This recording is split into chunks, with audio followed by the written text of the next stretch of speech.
Alright, so I'm adding the new gasket. So this one, I have replaced the old one inside the package. Right, so this is the oil filter gasket. This is the oil filter right here. And then I have this gasket right here, the oil filter support gasket that I want to add right now, replacing this one.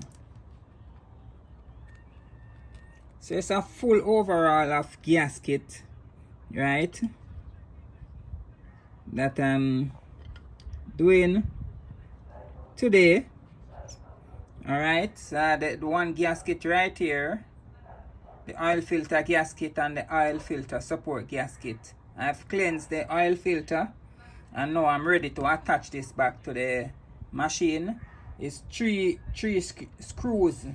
3 screws? Yes, I think it's 3 screws that secures it. Alright.